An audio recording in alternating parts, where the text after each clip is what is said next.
19 Oktober 2015, malam pemilihan umum di Kanada, tidak puas dengan arah negara. Jumlah warga Kanada yang datang untuk memberikan suara mencapai rekor. Hasilnya, Justin Trudeau terpilih sebagai Perdana Menteri Kanada, dengan banyak orang bersorak menyebut namanya.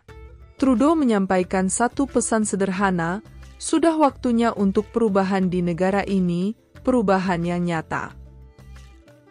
Warga Kanada di seluruh negeri bersemangat, dan mereka percaya pada masa depan yang cerah bagi Kanada. Pemerintah akan membangun lebih banyak rumah, membuat hidup lebih terjangkau, dan mengantar Kanada ke zaman keemasan. Namun, jika kita maju cepat ke masa kini, impian itu telah memudar, harga perumahan telah meningkat memecahkan rekor. Bank makanan menolak warga Kanada yang kelaparan, dan imigran meninggalkan negara itu dalam jumlah terbanyak sepanjang sejarah. Impian Kanada telah menjadi mimpi buruk. Ini adalah sisi gelap Kanada. Jika Anda berbicara dengan warga Kanada asli, lebih sering daripada tidak, mereka akan memberitahu Anda betapa putus asanya mereka tentang masa depan mereka. Mereka akan berbagi cerita tentang bagaimana, saat tumbuh dewasa, mereka memimpikan kehidupan membesarkan keluarga di rumah yang nyaman dan di lingkungan yang aman. Tetapi dengan harga rumah yang melambung tinggi, mimpi ini telah menjadi fantasi untuk membeli rumah di Kanada. Sebuah keluarga harus mendapatkan penghasilan 1,8 miliar rupiah per tahun. Dan di Vancouver, angka itu melonjak drastis menjadi 4 miliar rupiah per tahun. Bandingkan dengan pendapatan keluarga, rata-rata sebesar 762 juta rupiah, dan menjadi jelas bahwa hampir mustahil untuk membeli rumah di Kanada. Sebagian besar warga Kanada yang tidak memiliki rumah telah menyerah, dan tidak menganggapnya sebagai sesuatu yang mungkin dalam hidup mereka. Bagian yang menyedihkan tentang hal ini adalah, perumahan di Kanada tidak selalu semahal ini. Bahkan, kepemilikan rumah dimungkinkan bagi hampir semua orang. Namun dalam beberapa dekade terakhir, harga perumahan telah meningkat jauh lebih cepat daripada upah, sehingga memaksa warga untuk meninggalkan harapan kepemilikan rumah. Bahkan jika Anda mampu membeli rumah, Anda tidak mendapatkan banyak. Contohnya di Vancouver, harga rumah rata-rata di sini hampir 21 miliar rupiah dan bentuknya seperti ini. Siapa yang mau menghabiskan hampir 21 miliar untuk rumah kecil seperti ini, kalau Anda bisa mendapatkan rumah mewah di tempat seperti Austin dengan harga yang sama? Sekarang, tidak semua orang mau membeli rumah, dan banyak yang baik-baik saja jika menyewa. Namun, menyewa sama sulitnya dengan membeli rumah, karena bertahun-tahun pembangunan yang tidak sesuai dengan NIMBYisme, pertumbuhan populasi, dan birokrasi pemerintah yang bertele-tele. Pasokan unit sewa jauh lebih besar daripada permintaan. Di seluruh Kanada, kekosongan sewa berada pada titik terendah sepanjang masa, yaitu 1,5%. Ini berarti orang-orang berjuang untuk mencari tempat tinggal. Setiap aplikasi untuk apartemen ditanggapi dengan ratusan aplikasi yang bersaing, dan penyewa merasa putus asa. Sudah sampai pada titik di mana Anda dapat memilih untuk tetap memiliki atap di atas kepala, atau Anda dapat memilih untuk tetap menyalakan lampu dan makan. Namun, Anda tidak dapat melakukan keduanya. Tingkat kekosongan yang rendah menyebabkan harga meroket. Pemilik rumah menyadari bahwa penyewa memiliki sedikit pilihan, dan karena itu mereka terus menaikkan sewa untuk mendapatkan nilai maksimal. Pemilik rumah kami menaikkan sewa sebesar 77 juta rupiah per bulan. Hasilnya, sewa terus naik tak terkendali, dan akan terus demikian selama bertahun-tahun mendatang. Misalnya, rata-rata apartemen satu kamar tidur di Toronto dan Vancouver harganya hampir 33 juta rupiah. Setelah pajak dan sewa, warga Kanada hampir tidak punya cukup uang untuk memenuhi kebutuhan. Banyak warga Kanada yang melewatkan makan, melakukan banyak pekerjaan, tinggal di mobil, dan banyak lagi. Utang telah menjadi kebutuhan mutlak untuk memenuhi kebutuhan, dan Kanada sekarang memiliki rasio utang rumah tangga terhadap PDB tertinggi ketiga di bumi.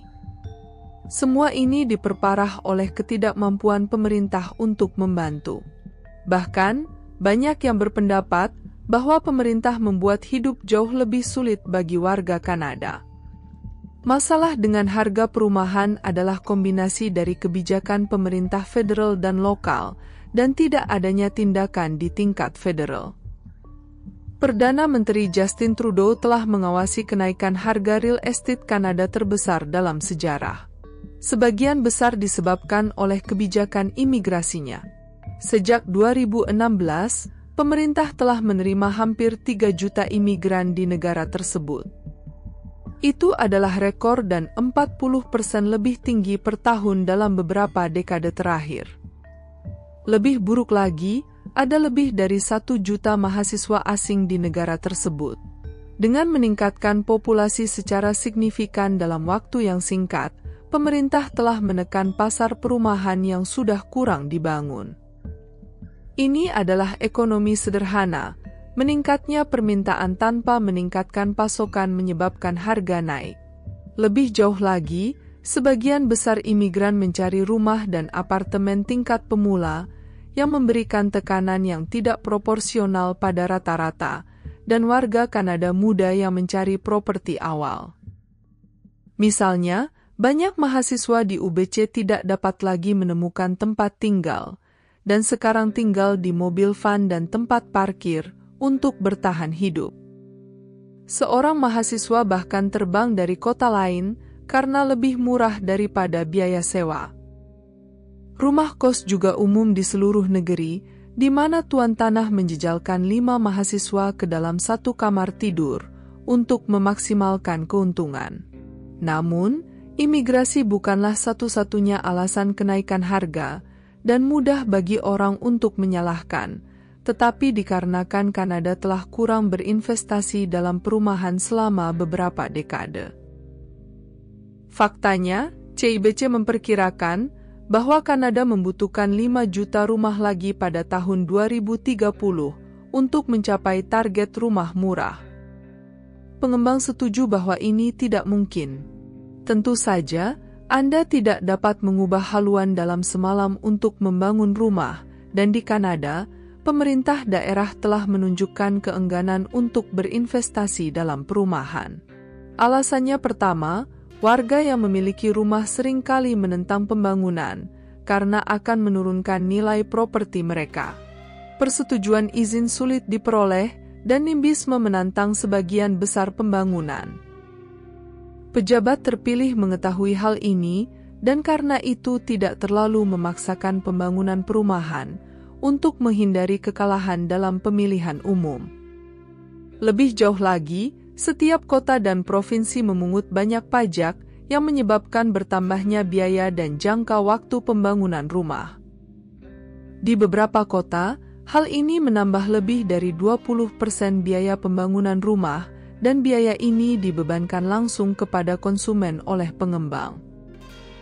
Salah satu alasan pajak dan birokrasi terus meningkat adalah pemerintah tumbuh lebih cepat daripada populasi.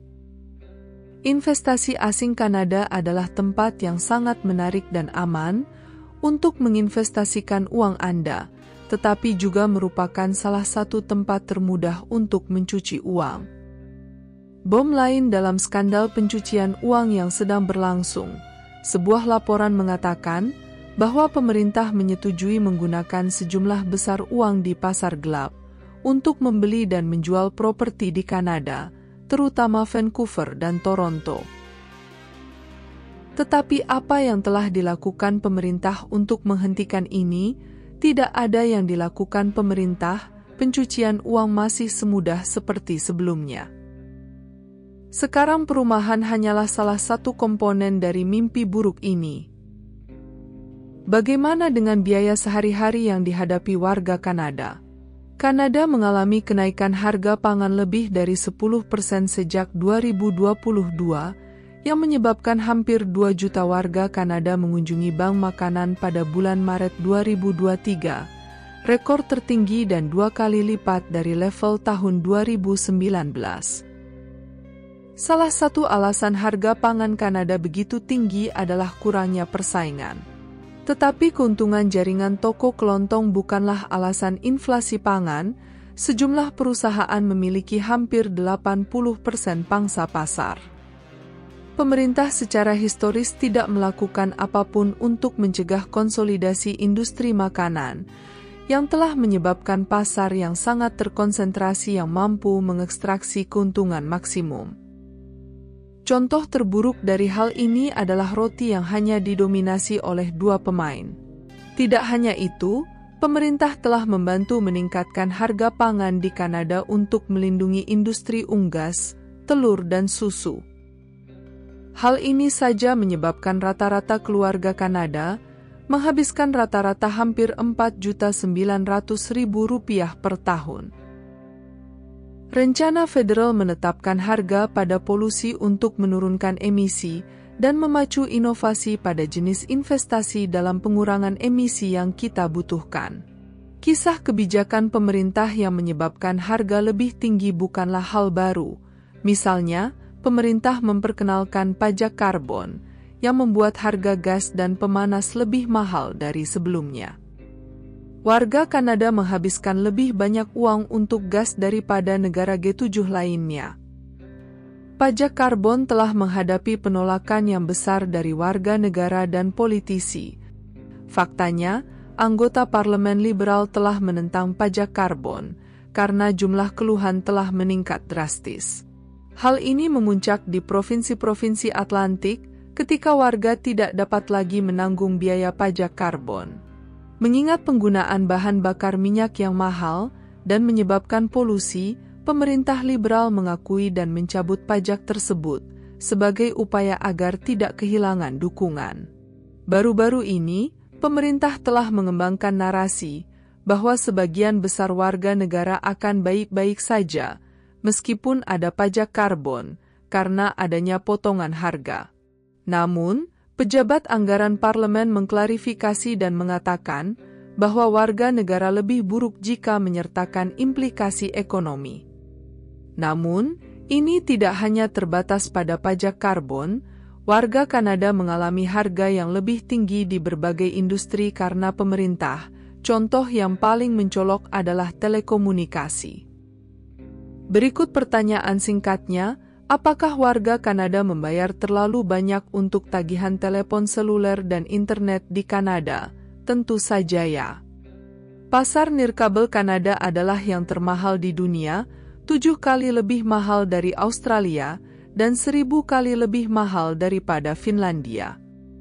Bagian yang paling gila adalah bahwa pemain terbesar keempat, Shaw, baru-baru ini diakuisisi oleh pemain terbesar di negara tersebut Rogers, dan pemerintah tidak melakukan apapun. Di sebagian besar negara, kesepakatan semacam itu kemungkinan besar akan dihentikan atau ditunda. Namun di Kanada, perusahaan-perusahaan besar memiliki pengaruh yang sangat besar, dan seringkali lolos dengan transaksi-transaksi anti persaingan ini. Di sektor perbankan juga terjadi hal serupa, tidak ada persaingan atau pilihan bagi konsumen untuk memulai usaha. Hampir tidak mungkin mendirikan bank di Kanada karena kontrol regulasi yang ketat yang menguntungkan entitas-entitas besar. Hal ini menyebabkan warga Kanada membayar biaya perbankan tertinggi di negara-negara maju. Diperkirakan warga Kanada membayar biaya perbankan 3 juta rupiah lebih banyak per tahun daripada rekan-rekan mereka di Inggris dan Australia. Lalu mengapa tidak ada persaingan? Sekarang saya bisa menyebutkan sejuta contoh lagi, tetapi kesimpulannya sama, Kanada sangat mahal. Salah satu cara untuk mengatasinya adalah dengan menumbuhkan ekonomi dan memperkenalkan pekerjaan-pekerjaan dengan gaji tinggi. Kanada telah berjuang untuk melakukan ini. Sejak 2019, Kanada telah mengalami penurunan produktivitas ekonomi, sementara Amerika Serikat mengalami peningkatan sebesar 6%. Penurunan ini sebagian disebabkan oleh upah yang stagnan di Kanada dan penurunan kualitas hidup, dan salah satu pendorong penurunan ini adalah kurangnya investasi sektor swasta. Bisnis Kanada yang berinvestasi di luar Kanada lebih banyak daripada sebelumnya. Namun, mengapa perusahaan tidak berinvestasi di Kanada? Sederhananya, mereka yakin dapat menghasilkan keuntungan yang lebih besar di tempat lain, terutama karena mereka kehilangan kepercayaan pada rezim Kanada saat ini yang tidak dianggap ramah bisnis. Alasan lainnya adalah kurangnya persaingan. Sebagian besar industri utama Kanada dikendalikan oleh beberapa pemain kunci.